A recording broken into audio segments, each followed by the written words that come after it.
പ്രമേഹം ഒരു തീരാവിഷമമായി ബുദ്ധിമുട്ടുന്നവർക്ക് ഒരു ആശ്വാസ കേന്ദ്രമാണ് നെല്ലുവായ് എറൈസ് ആശുപത്രി. പ്രമേഹ ചികിത്സയിലും പ്രമേഹം മൂലമുള്ള കാൽപാദങ്ങളിലെ മുറിവ് ചികിത്സിക്കുന്നതിലും തന്റെ വൈദഗ്ധ്യം തെളിയിച്ച ഡോക്ടർ പ്രേംലാൽ ഇപ്പോൾ നെല്ലുവായ് എറൈസ് ഹോസ്പിറ്റലിൽ തിങ്കൾ മുതൽ ശനി വരെ രോഗികളെ പരിശോധിക്കുന്നു. Arise medical centre, Devaki complex building, Nelluvay. Phone 8589939330 8589939335. Panjal ഗ്രാമപഞ്ചായത്തിൽ 2026-27 സാമ്പത്തിക വർഷത്തെ പദ്ധതി രൂപീകരണത്തിന് തുടക്കമായി. കാർഷിക മേഖലയ്ക്കും അടിസ്ഥാന സൗകര്യ വികസനത്തിനും മുൻഗണന നൽകുന്ന പദ്ധതികൾക്കായി വർക്കിംഗ് ഗ്രൂപ്പ് യോഗം ചേർന്നു. പാഞ്ഞാൾ ഗ്രാമപഞ്ചായത്തിന്റെ 2026-27 സാമ്പത്തിക വർഷത്തെ വാർഷിക പദ്ധതി രൂപീകരണത്തിന് മുന്നോടിയായുള്ള വർക്കിംഗ് ഗ്രൂപ്പ് യോഗം ചേർന്നു. ഗ്രാമപഞ്ചായത്ത് ഹാളിൽ നടന്ന ചടങ്ങ് പഞ്ചായത്ത് പ്രസിഡന്റ് സന്ദീപ് കോന്നനാഥ് ഉദ്ഘാടനം ചെയ്തു. ജനകീയ ആസൂത്രണത്തിന്റെ ഭാഗമായി പ്രാദേശിക വികസനത്തിന് ഊന്നൽ നൽകിക്കൊണ്ടുള്ള പദ്ധതികൾക്കാണ് വരും വർഷം മുൻഗണന നൽകുന്നത്.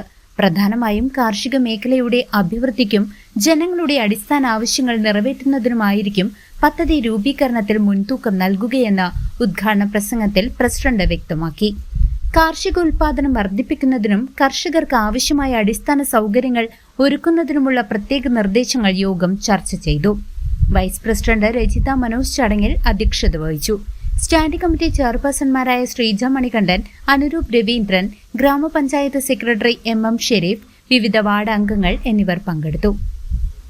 വിവിധ വികസന മേഖലകളെ പ്രതിനിധീകരിക്കുന്ന ഉദ്യോഗസ്ഥരും സന്നദ്ധ പ്രവർത്തകരും പങ്കെടുത്ത യോഗത്തിൽ വരും വർഷത്തെ വികസന ലക്ഷ്യങ്ങളെക്കുറിച്ചുള്ള വിശദമായ ചർച്ചകൾ നടന്നു. കാർഷിക മേഖലയ്ക്ക് പ്രാധാന്യം നൽകുന്ന ഘട്ടത്തിലും ഈ കാർഷിക മേഖലയെ വികസിക്കുന്നതിൻ്റെ ഒപ്പം തന്നെയും പശ്ചാത്തല മേഖലകളിലും അതുപോലെ തന്നെ സാധാരണക്കാരൻ അധിവസിക്കുന്ന ഒരു പ്രദേശത്ത് വ്യത്യസ്തങ്ങളാർന്ന ക്ഷേമ പ്രവർത്തനങ്ങളെ ഏകോപിപ്പിക്കാനും നമ്മുടെ ജനകീയാസൂത്രണം തുടങ്ങിയ കാലഘട്ടം മുതലുള്ള എല്ലാ വർഷങ്ങളിലും നാം ശ്രദ്ധയൂന്നിയിട്ടുണ്ട്.